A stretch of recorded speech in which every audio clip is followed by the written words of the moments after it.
Hey everyone, it's me, your favorite girl, Harry, and I am so glad that you are here. I know I'm a little late. I'm sorry, I apologize. I've been very busy with things. I told y'all it was going to be a hot girl summer. So we are in the middle of that right now, or the beginning stages of that right now. But I'm glad that you're here, and we're gonna get into this next episode of Pose because baby, it was heavy, and we got in deep into Mr. Praytel's backstory and just life in general, like being. So, without further ado, girl, let's get into the review, girl.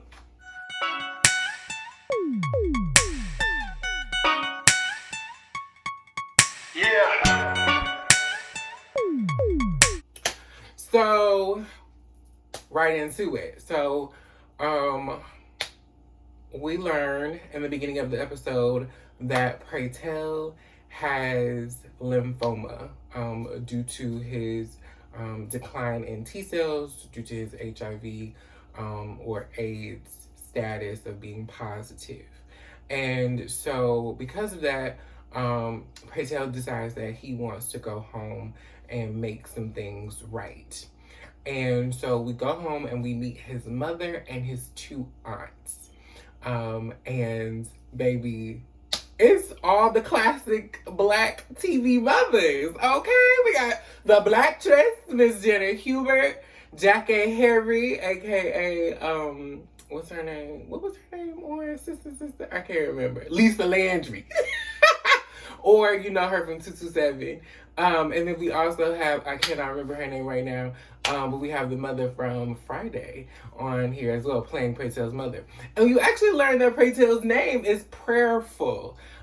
He comes from a very religious Christian, I don't know if it's Baptist or Kojic. I know it's not Kojic, but I don't know if it's Baptist or, you know, whatever it is, but it was definitely in the church, honey. He's a church queen by origin, okay? And so you learn that, you know, he was, you know, a soloist in the choir, and his aunt, one of his aunt, Janet Hubert's character, was his choir director, and the current pastor was Praytel's little fling. Child, it gets deep, it gets messy, honey. So, yeah. So we start off with him getting to his mother's house, and they happy to see him, and everybody's just so proud of him, and they ask him about how's New York going, and so basically he gets deep right into telling them why he's there, and basically letting them know that he's been diagnosed with HIV, and he's positive, and he's been positive for the last 6 years. And it's so crazy when they talk about this in this last season of Pose, because you don't realize that this from season 1 to season 3, how much time has passed on the show.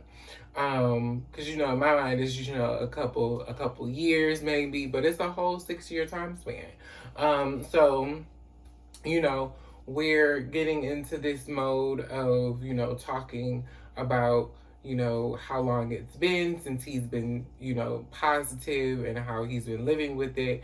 And so his mother is visibly upset. And his aunts, one of his aunts, Jackie Harri's character, she's very, just very understanding, and just wants him to feel loved, and wants him to, feel seen in this situation, because she knows how it is when it comes to the church.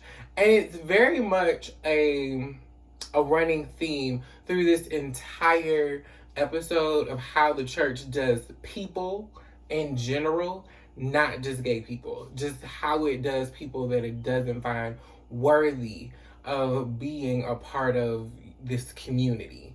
And so it was really good to see a person understand what they did wrong and how it impacts you for the rest of your life. And Jenna Huber's character, she's a little bit more, well, not even a little bit more, she's a lot more conservative.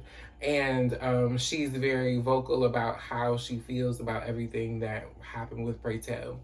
And so they leave it there.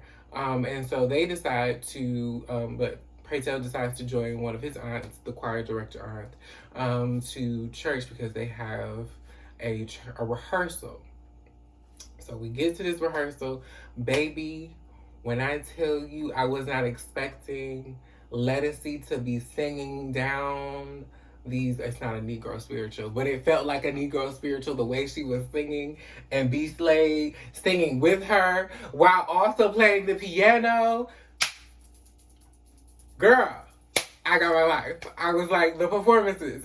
There are performances happening here, and I'm hoping there will be Emmys for this particular episode of Pose, because this episode of Pose was really good. I don't know what's going on with episode 4 of Pose, but last season we got, the really, deep episode with Candy's death, and now we have this really deep episode of the Black church and dealing with Black gay people. Baby, it was giving what it was supposed to have gave, and I was enjoying every moment of it. So I just like the performances in this, whether they be musical or acting, were just so good.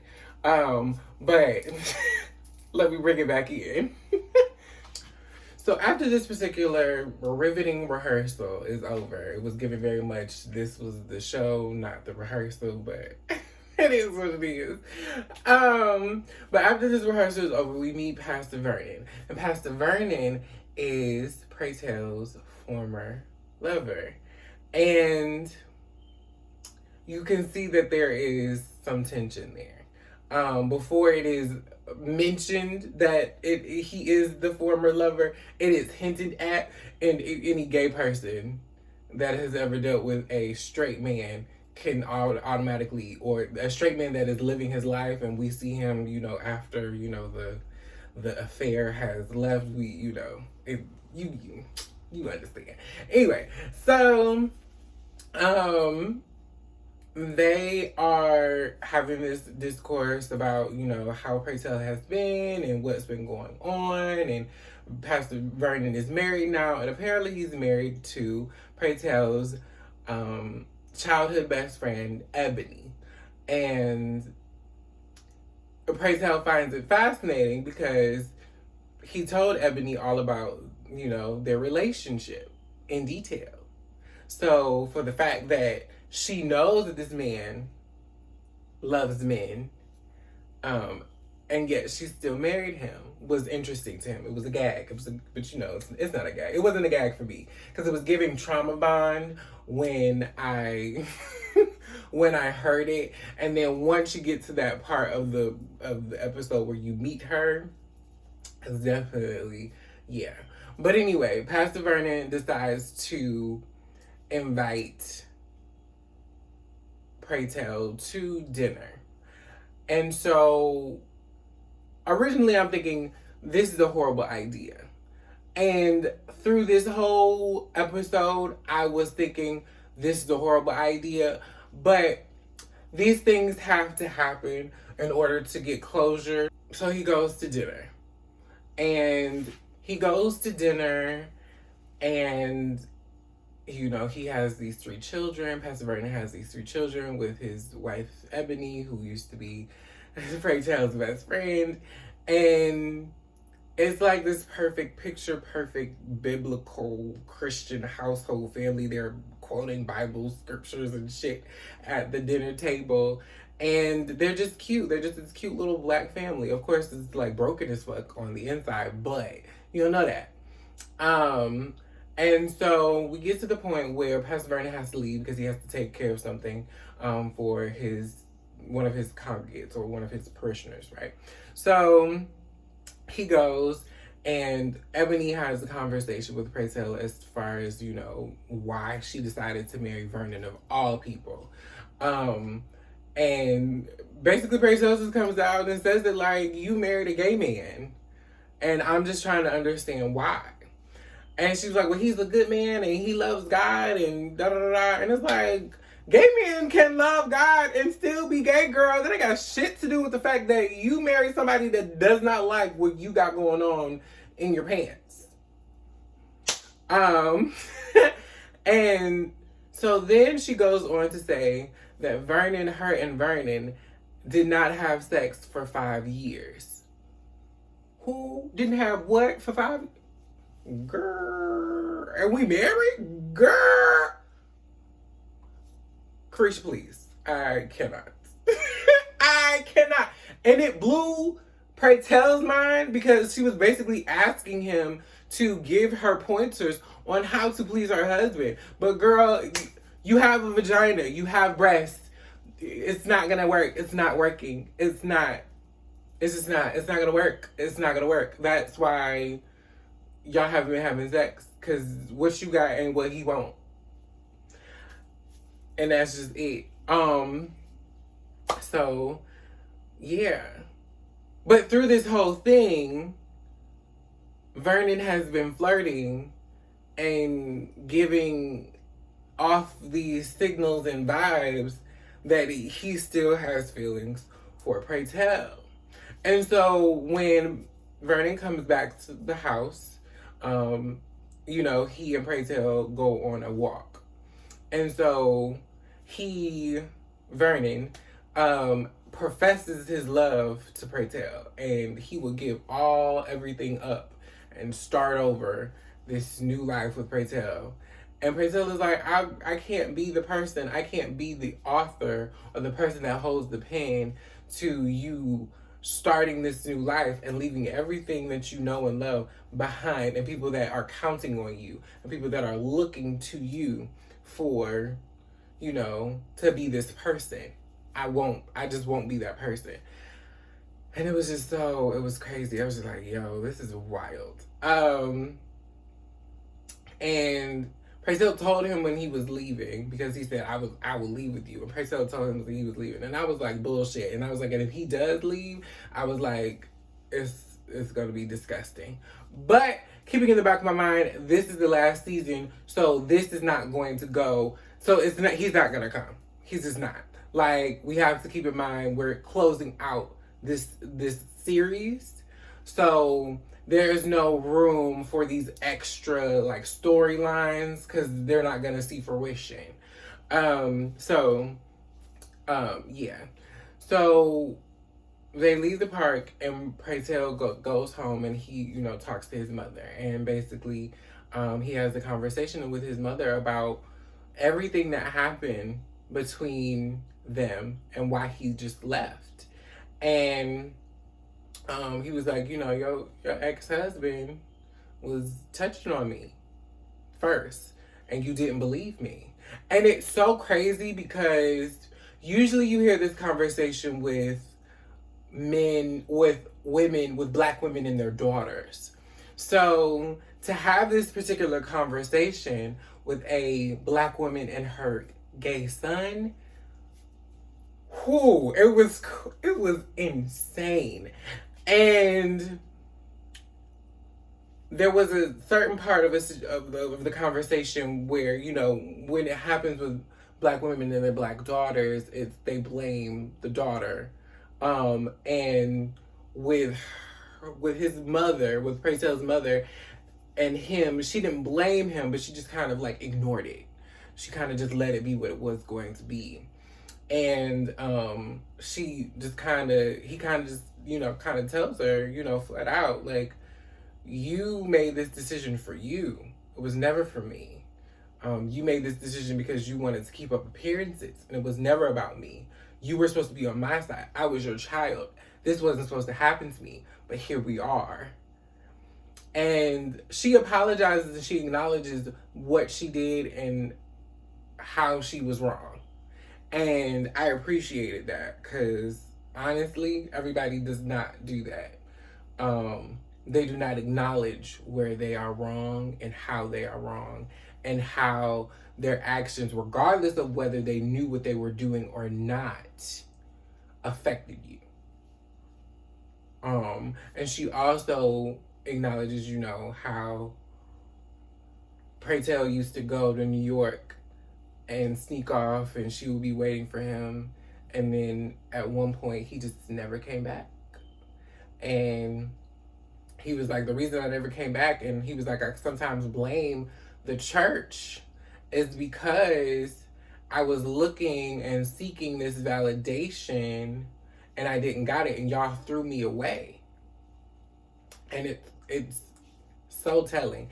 As a person that grew up as a preacher's child, a preacher's kid, a PK of sorts, you feel that way. Because this is all you know. This is all we know. We know this life. We know that we love these people, and we love this faith, this God, this religion. And once we make a decision to be truthful with ourselves, because this is not a choice, but it is a choice to be honest with yourself.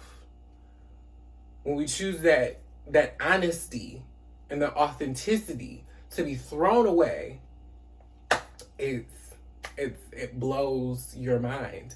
And it can lead you down a path. And he acknowledges, and Pray Tell acknowledges that it led him down a path to where he feels like, had he had that love that should have been there, he wouldn't have gotten HIV. He wouldn't have slept with a whole bunch of men and partied and been alcoholic and needed rehab and all of those things that could have been prevented just based off of the fact that he had love from the people that were supposed to love him. Whew, that was it was a lot. I'm gonna be a thug. I'm not gonna cry. But it was a lot, and it was very truth to power.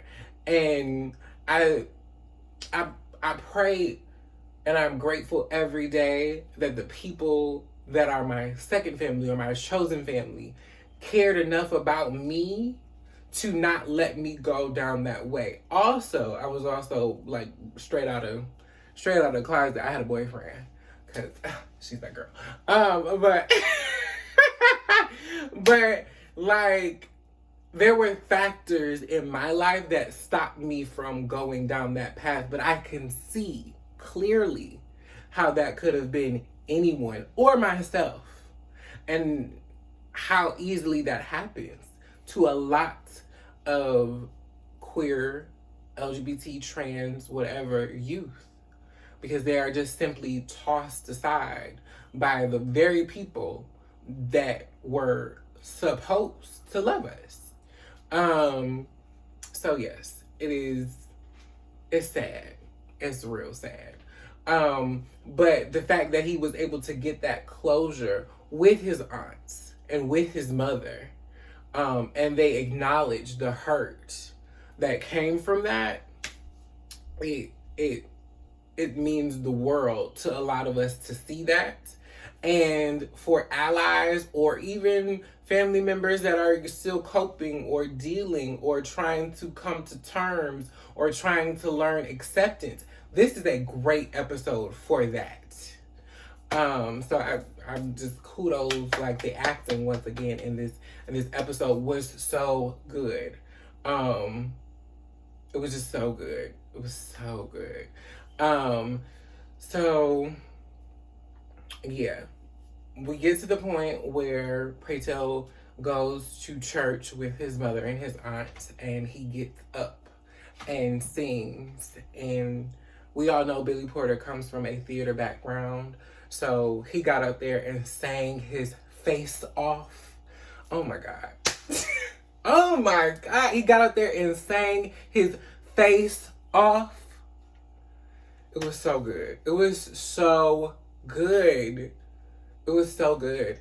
And there was a moment where, Vernon, I guess he was feeling it. He was feeling the emotion, and he grabbed Pray Tell's hand, and Pray Tell was like, bitch, get off of me. Like, child, it was like, girl, and you could see the reaction on the wife's face, and it was just real awkward. It was a very awkward moment. Because it was like, this is not supposed to be happening. This is definitely not a moment that was supposed to be like public. Like, it was not supposed to be a public moment. And, it was just wild. It was wild. I was like, girl, this is messy. And you kind of get this inkling that in this moment, Vernon may actually show up for Pray Tell.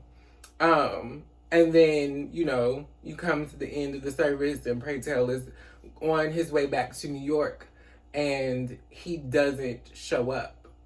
And there is a flashback. Basically, they had their first kiss. And it was cute and it was sweet, but it was also, then it's no longer a thing now. And Pray Tell, I think Pray Tell at that point came to terms with, this is no longer a relationship that I need to hold on to. And we just need to move on. Which that was a really good moment. And I think a lot of us that grew up in the church have had that moment with that one boy. I know I have. Now that one boy don't go to that church no more, and I'm glad I do not happen to see him ever again. But girl, the tea. That's another story for another day. But what I will say is that this is a really good episode. And it really showed the dynamic of why so many gay youth, especially Black gay and queer youth, leave the church and don't come back because of how people do us. And there was a moment at the end of the episode where Jackie Harry's character and Pray Tell have this dialogue about how the church does you when you are not deemed worthy of the presence of the Lord, if you will. And she apologized for seeing him because she felt like she knew, or she always knew, and not being present for him. Or not advocating for him, not showing up for him, not being there for him when he really needed somebody to love him. And so she makes this offer to, take care of all of his final wishes and become his power of attorney and all of that. Now, there have been chatter on social media where people have said, oh, well, she may be on some shady shit and this, that, and the third. But once again, we have to remember, this is the final season. This is episode 4. This is a 10-episode season. I don't see any way where we're going to come up with another or add another layer of a storyline that will come to fruition where we could see her be this evil. And I don't really see this show ending on that type of note. I see Pose ending on a happy / somber moment. It may end with Pray Tell's death, child. But or it may end with his funeral, maybe not his death, but it may end with his funeral. But I don't know. All I know is I don't see this particular dynamic happening where his aunt is on some malicious intent. Now if there was going to be another season after this, possibly, but not in this, not now. It's just too far along. So yeah, it's like the same thing with the Vernon thing, because Vernon never showed up to see Pray Tell off or even to go with him as he promised. So it was what it was. But she did promise to take care of Pray Tell and to give him everything that he wanted when he passed away. So I think it just ended off on a great, good note. It was a very good episode. It was a very heavy episode. So I implore you, if you haven't watched it, girl, go watch it, get into it. And yeah, that was the end of the episode. I don't have any announcements. I already told y'all what's going on. I had my little photo shoots all weekend, this past weekend, which is why we're late today. But I promise I will not be late in the coming weeks. But thank you guys so much for watching, because you could have been anywhere else on the internet, but you decided to watch me. Bye!